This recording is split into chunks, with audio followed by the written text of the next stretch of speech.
list of questions from you guys that we're going to go through. So let's get started. So our first question is, how is it as an EMT? How physically difficult is it? Dangerous? How's the overall experience? And why EMT? Like, what attracted us to it? Do you want to start? Yeah, sure. The reason I'm wearing this is because I actually have a shift tonight and I'll just walk around in this weird outfit.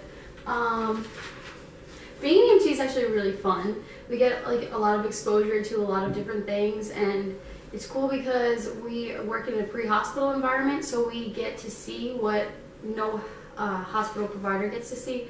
We get to see like the environment the patient was found in, and we kind of have that benefit. So it's pretty cool to work in the pre-hospital environment. It's getting less and less physically difficult as the years go on, as more like technological advances come out. There used to be like you used to have to manually like lift up a stretcher, and now there's it's all electronic for some agencies. Some agencies still have the manual one. It's a lot easier now than it was like a bunch of years ago. But it's still somewhat difficult. Like if you have a patient who's on the ground, you might have to like lift them up.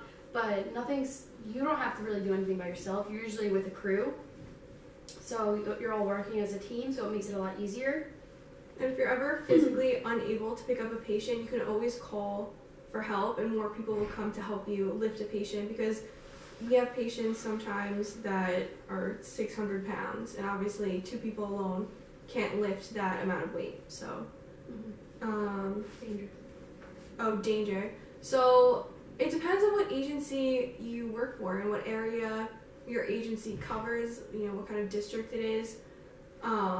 For the agency that I'm volunteering at now, we do cover a very dangerous area.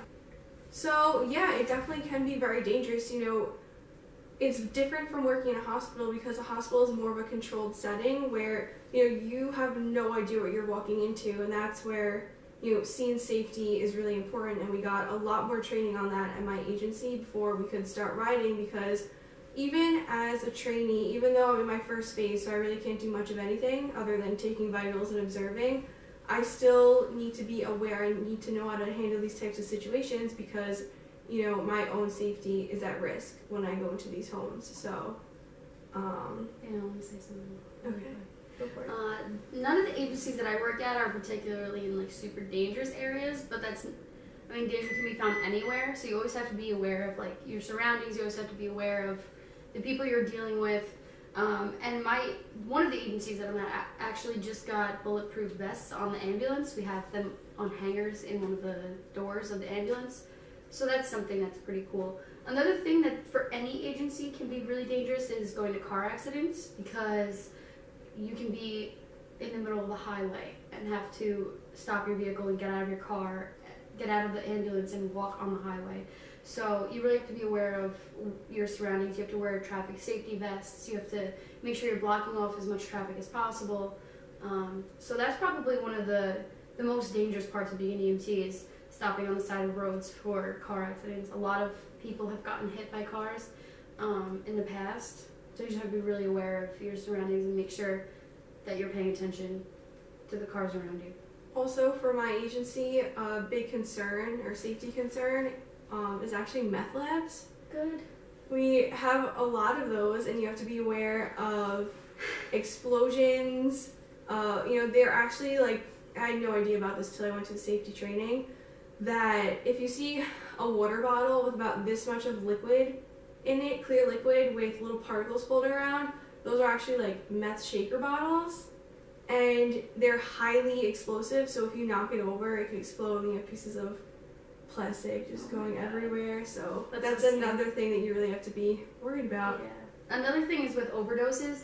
We get a lot of overdoses, and just kind of like with the heroin epidemic that's been going on, particularly in New York State. So we get a lot of overdoses wherever we are, and Pretty sure our county has the highest amount in all of New York State. I've actually been on a few calls where we've had to wake people up with Narcan. And before you do that, you want to be sure that, because a lot of times they'll come up swinging. They're mad because you ruined their high, and they will try to kill you. Yeah, even though you did just save their life, they don't care. Like, they're mad because you ruined their high. So they could have weapons on them. They might have a knife in their pocket. So on every call like that I've been on, there's been an officer, like a police officer there to kind of just pat them down and make sure they don't have anything before we wake them up. And you know, police officers are more able to, I guess they're there for our safety and to protect us from the patients. What attracted you to it? What attracted me to it? I guess the idea of getting a good sense of what it will be like taking care of a patient.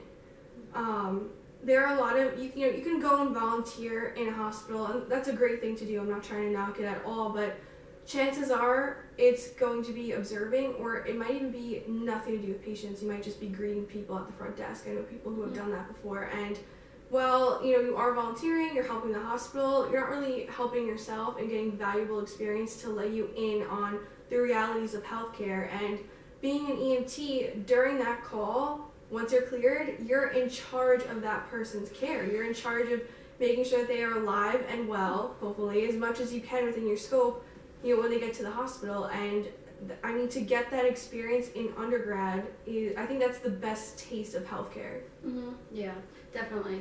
And also, it allows you to be involved in healthcare at a much earlier age. Mm-hmm. So right now we're undergrads. There's nothing we can do to get into PA school and med school quicker because we have to finish our years here first.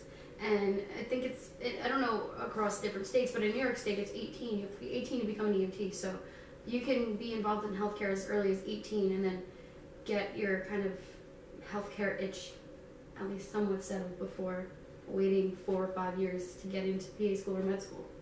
And I think it's not even just about taking care of patients, which is really valuable experience, but also, as an EMT, you're a frontline healthcare worker. You see things, like the heroin epidemic, opioid epidemic that we were just talking about.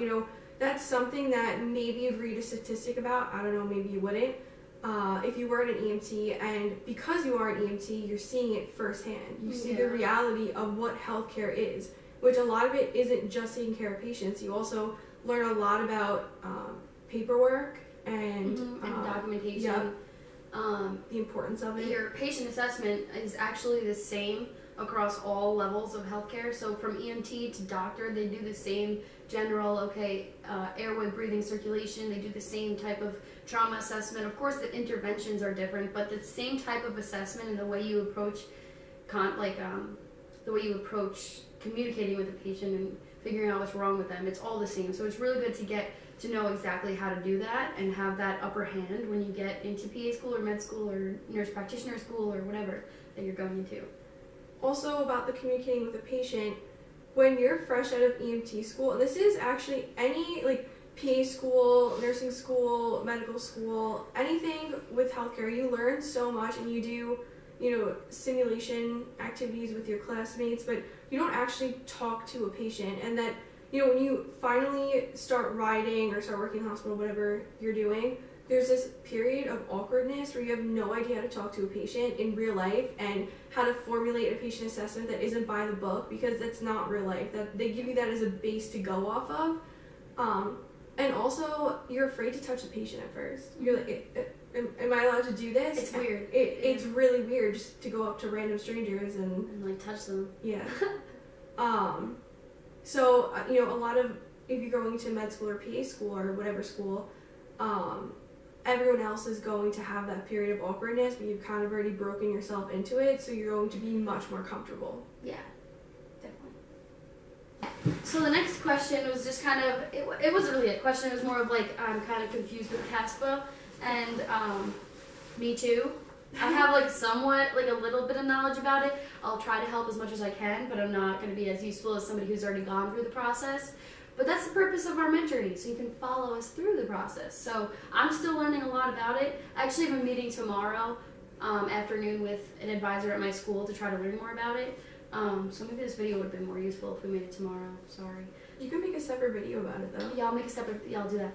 Okay. So what I know about it right now, so if you guys don't know, CASPA is the application website that almost all PA schools use. It's kind of the same type of idea as the Common App for colleges, how kind of most colleges use it and you fill that out. That's basically the Common App of PA School. It's called CASPO. This website has a bunch of different sections on it, and it's just basically you put in a bunch of like all your information into different sections, and from what I can tell, it's pretty stressful getting like all the transcripts in on time and getting your references in on time. So I'm still working on a lot of like my own knowledge on it.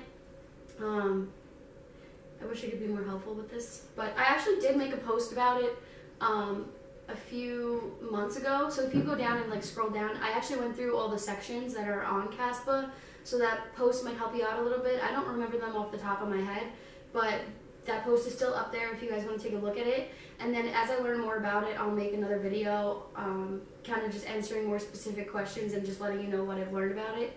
Right now I still have a ton to learn, so I'm working on it. Alright, let's go to the next one.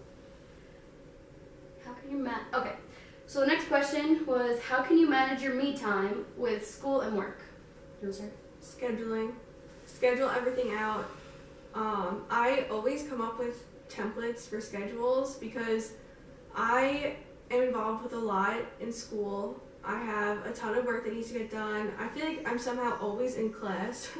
So I have a lot of responsibilities throughout the day, and the only way to get it all done and not go crazy is scheduling. And you need to schedule time in for yourself. Maybe an hour before bedtime to do whatever you want, or an hour in the morning to go to the gym, or maybe even both. Treat yourself. Mm-hmm. So something I like to do for like me time is just kind of like, I'm not as big of a scheduler as Morgan. Maybe I should be. I'd be more organized. I just kind of figure out what I'm going to do as I go. I'm like, what am I going to study for today? And then I figure it out. That gives me so much anxiety. Unless it's written out and like scheduled, I'm like heart palpitations. I just look at my calendar and I'm like, what's next? I'm like, this test, I'll study for that. Whatever it works. So for me time, for me, I always like to have like a little bit of time before I go to bed, maybe like an hour, half hour, no matter how busy the day was, to just kind of like have my own like relaxation period where I'll go on my phone, I'll watch TV, I'll read my watch Vampire book. Diaries. Yeah, Vampire Diaries. I'll read my book, I'll watch Vampire Diaries or The Office. The Office is my new thing too. So good. Yeah, I'll take a little bit of time before bed to just kind of like decompress from the whole day. I'm also involved in a lot of things, and so like a lot of my days, basically my Mondays are the only day where I'm like really relaxed. I am out of class by 11:30, no, like 11:50, and I have the rest of the day off. But for the rest of the week, I'm on campus like from 8:30 to almost like 3 o'clock or later every day. So it gets pretty rough. So me time, and also, so a little bit before bed, and also whenever I eat meals, I like take a break from studying, and I'll like watch a TV show or watch YouTube videos or something for that, however long it takes me to eat. So normally people look forward to eating because it's great and wonderful, but I also look forward to eating because that's my break from studying. I do that too. Yeah, that's good. I love eating. Maybe that's why I eat so much, so you can take more breaks. Literally. Okay, we were up to this one. Okay, so how is EMS schooling? Was going to the field as a woman intimidating? How was EMS schooling? It was actually really fun. I loved it. Yeah, me too. It was probably one of the best things I've ever done, like my whole college career. It was like, so we would have class Monday, Wednesday, and then 2 Saturdays per month. Monday, Wednesday was 6:30 to 10:30, and then Saturday was 9 a.m. to 5 p.m. So it was a lot.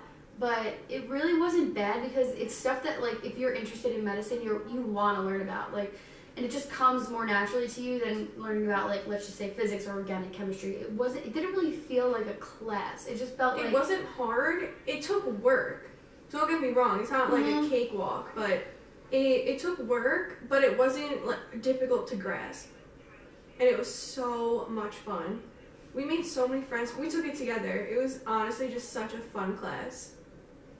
Yeah, so it was a really fun class. You really get close with like everyone in your class because you're touching each other. Yeah, you practice all your skills and assessments on each other, so you get close pretty fast. It was overall a really great experience. If you can do it, you have the financial means to, you have the time to, I recommend it.